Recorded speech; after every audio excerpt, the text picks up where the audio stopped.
श्रियकान्ताय कल्याणनिधये निधयेऽर्थिनाम् श्रीवेङ्कटनिवासाय श्रीनिवासाय मङ्गलम् मङ्गलाशासनपरैर्मदाचार्य पुरोगमैः सर्वैश्च पूर्वैराचार्यैः सत्कृतायास्तु मङ्गलम् मङ्गलम् कौशलेन्द्राय महनीय गुणात्मने चक्रवर्ती तनोजाय सार्वभौमाय मङ्गलम् वेदान्तवेद्याय मेघत्यामलमूर्तये पुंसाम् मोहनरूपाय पुण्यश्लोकाय मङ्गलम् श्रेष्ठनगस्तोरे वासनाद्वासिदोरसे श्रीहस्तिगिरिनाथाय देवराजाय मङ्गलम् कमलाकुचकस्तोरे कर्तमाङ्कितवक्षसे यादवाद्रिनिवासाय सम्पत्पुत्राय मङ्गलम् लीलाजलनिवासाय नित्याय परमात्मने सुभद्रा प्राणनाथाय श्रीजगन्नाथाय मङ्गलम् सोच्चिष्टमालिका वन्दगन्धर्वन्धुरजिष्णवे विष्णुचित्तधनोजाये गोदाये नित्यमङ्गलम्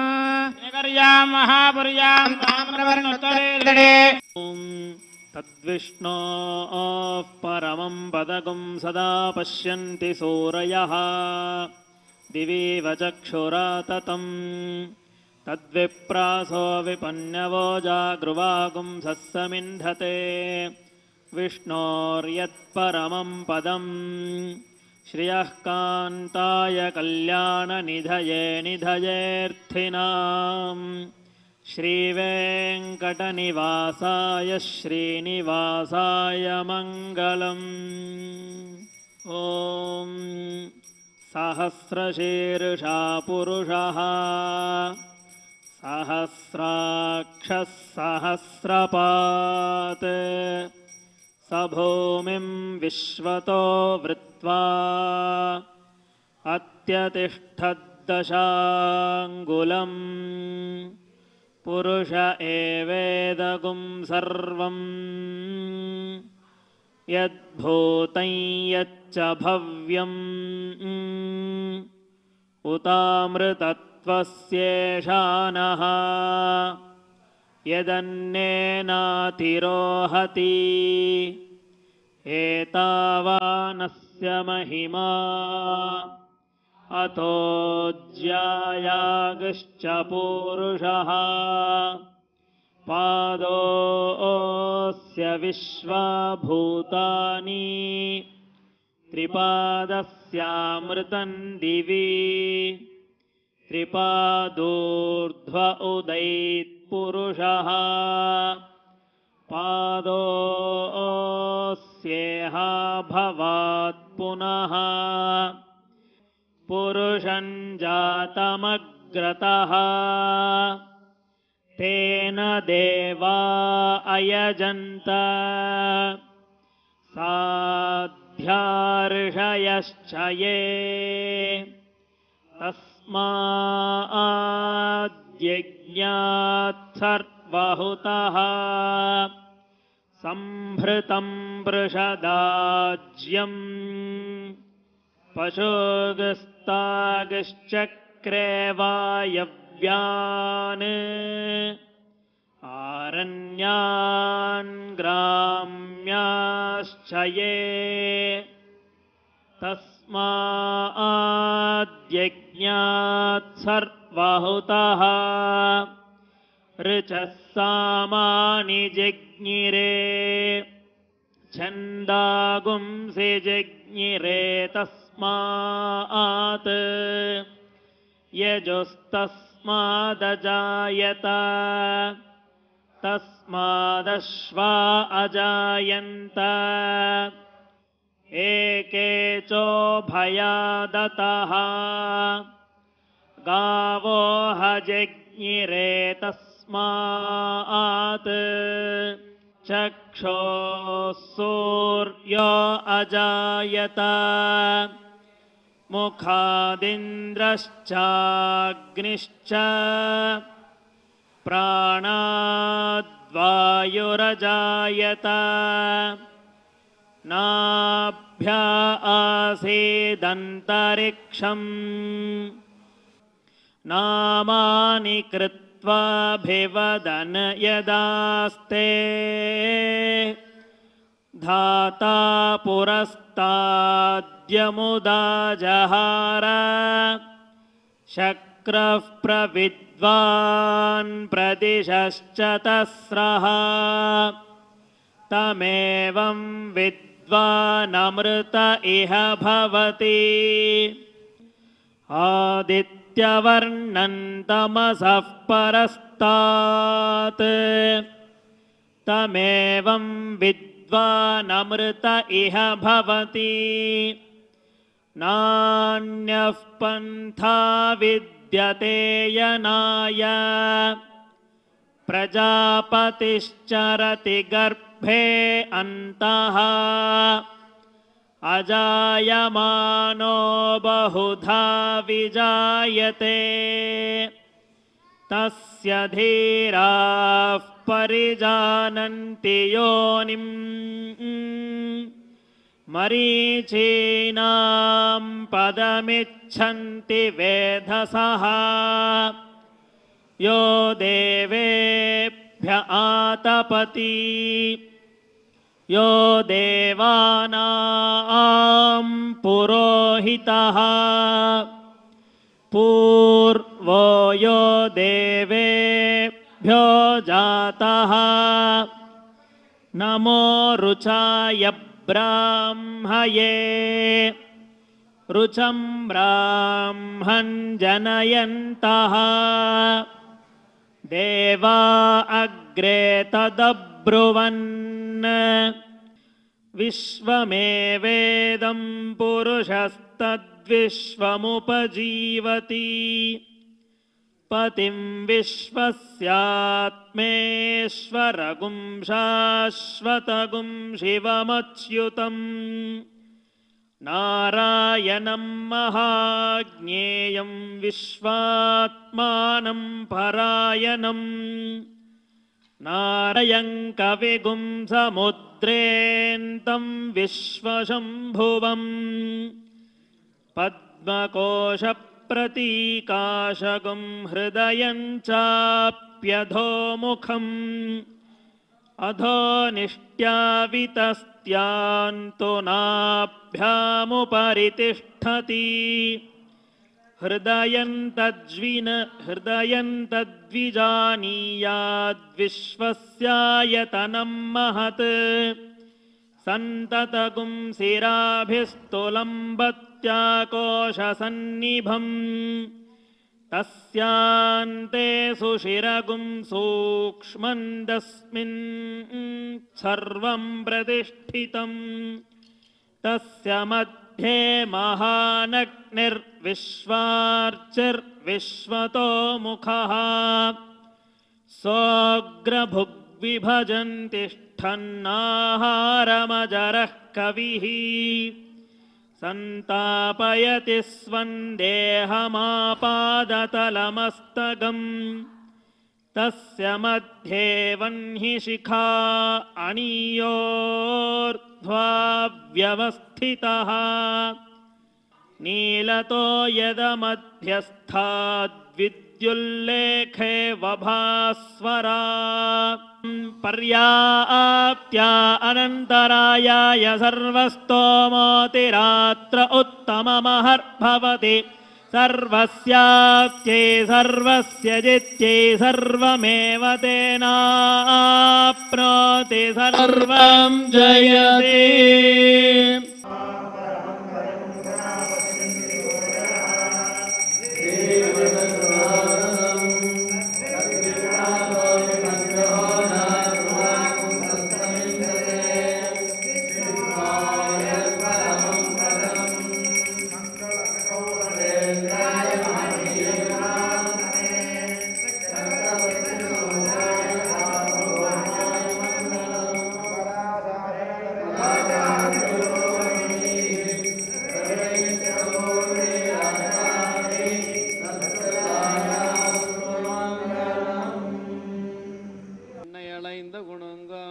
விளையாடு புழுதியும் கொண்டு என்ன பொழிப்பழம் கொண்டு இங்கத்தனை போதுமிருந்தேன் வெண்ணையாய் நீ பிறந்த திருவோணம் பேச்சு முளை உண்ண கண்டு பின்னையும் நில்லாதென் நெஞ்சம் காய்ச்சின நீரோடு நெல்லி கடாரத்தில் பூரித்து வைத்தேன் கஞ்சன் புணர்பினில் வந்த களேசகடம் உதைத்து மஞ்சளம் செங்கடநேரேன் வாசிகையும் நாறு சாந்தம் அப்பம் கலந்த செத்துண்டி நக்கணிகள் தருவன் ஒளிகடலோத நீர் போலே கரந்தனர் பாலும் தயிரும் கடைந்துரி மேல் வைத்தவெண்ணை சிறந்தல் கார்மளிமேனி நிறத்து கண்ணபிரானை யுகந்து பார்மளிதொல் புதுவைக்கோன் பட்டர் பிரான் சொன்ன பாடல் முன்பளா விராவணன் தன் முதுமதிரிளங்கமேவித்து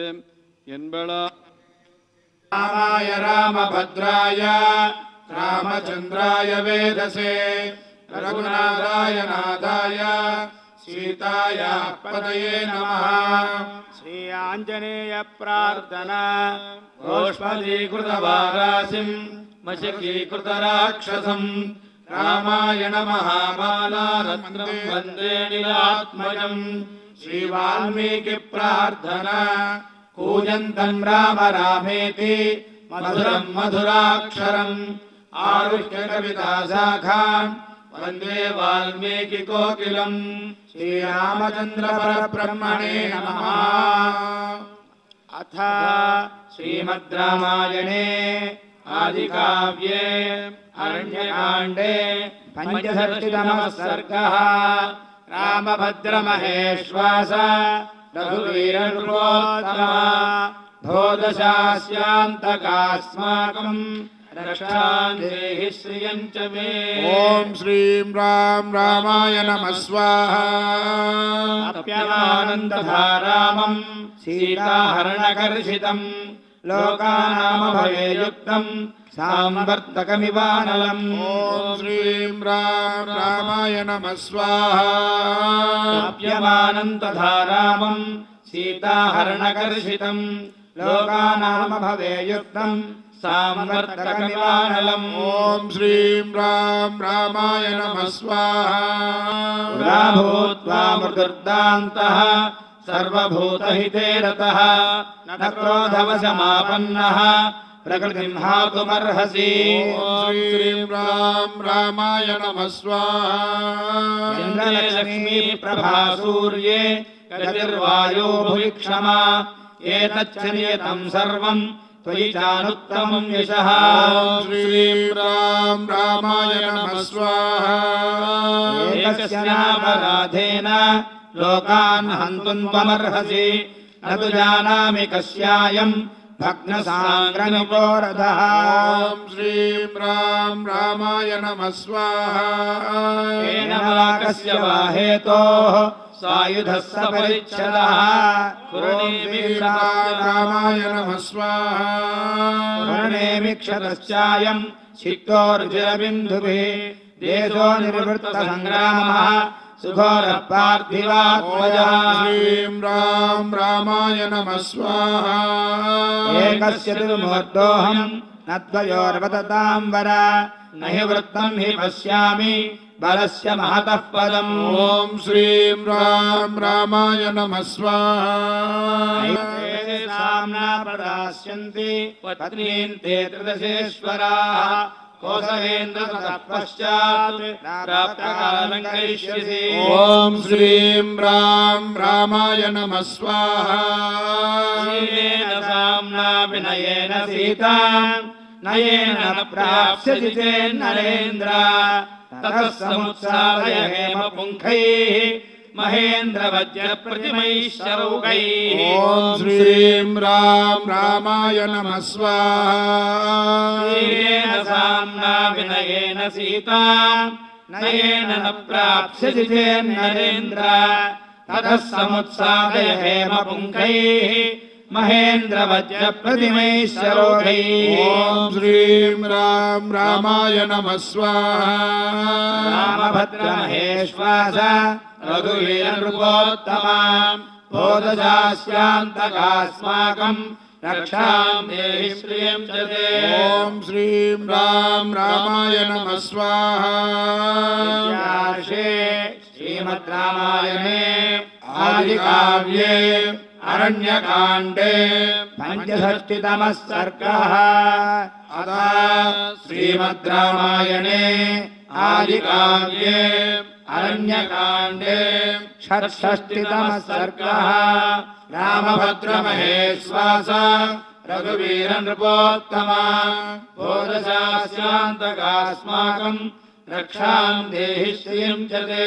ॐ श्रीं राम रामाय नमः स्वाहा। दुःखितो हि भवान् लोकान् तेजसा यदि धक्ष्यते आर्ताः प्रजानरव्याघ्र क्व नु यास्यन्ति निर्वृतिम्। ॐ श्रीं राम रामाय नमः स्वाहा।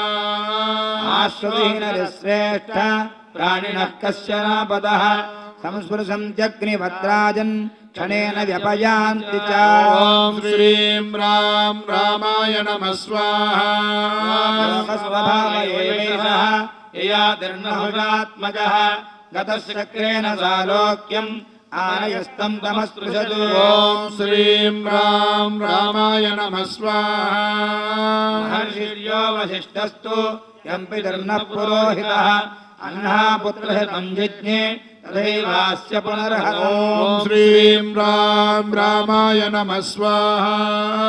चक्रादिष्वपि देवेषु वर्तमानो नयानयौ सूयते नरशार्दूल न त्वं शोचितुमर्हसि। ॐ श्रीं राम रामाय नमः स्वाहा। नरायामपि वैदेह्यां कृतायामपि जानघ शोचितं नार्हसे वीर यथान्यः प्राकृतस्तथा। ॐ श्रीं राम रामाय नमः स्वाहा। तद्विधान हि शोचन्ति सततं सत्यदर्शिनः स्वमहत्त्वविकृत्रेषु रामानिर्विण्णदर्शना। ॐ श्रीं राम रामाय नमः स्वाहा। पुरा राम मामेवं बहुशोऽन्वचाः अनुशिष्याधिको नु त्वाम् अपि साक्षात् बृहस्पतिः। ॐ श्रीं राम रामाय नमः स्वाहा। वर्धिष्यते महाप्राज्ञ देवैरपि दुरन्वया शोकेनाभिप्रसक्तन्ते ज्ञानं सम्बोधयाम्यहम्। ॐ श्रीं राम रामाय नमः स्वाहा। यजमानञ्जन्तम् आत्मनश्च पराक्रमम् विश्वाकौरभावेक्ष्य यतस्वद्विषतां वधे। ॐ श्रीं राम रामाय नमः स्वाहा। सर्वविनाशेन कृतेन पुरुषर्षभा तमेव त्वं रिपुं पापं विज्ञायोऽर्थमर्हसि। ॐ श्रीं राम रामाय नमः स्वाहा। सर्वविनाशेन कृतेन पुरुषर्षभा तमेव त्वं रिपुं पापं विज्ञायोद्धर्तुमर्हसि। ॐ श्रीं राम रामाय नमः स्वाहा। रामभद्रमहेश्वास रघुवीरनृपोत्तमा भोजशास्यान्तकास्माकं रक्षां देहि श्रियं च ते। ॐ श्रीं राम रामाय नमः स्वाहा।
परमं भजगं हजावस्यन्ति सूरयः दिवीव चक्षुराधम् तद्विप्रागा विपन्यवो जागृभागं धस्समिन्धते विष्णोर्यः परमं पदम् श्रियकान्ताय कल्याणनिधये निधयेऽर्थिनाम् श्रीवेङ्कटनिवासाय श्रीनिवासाय मङ्गलम् मङ्गलम्बोधरेन्द्राय महनीय गुणात्मने चक्रवर्तितनूजाय सार्वभौमाय मङ्गलम् वेदवेदान्तवेद्याय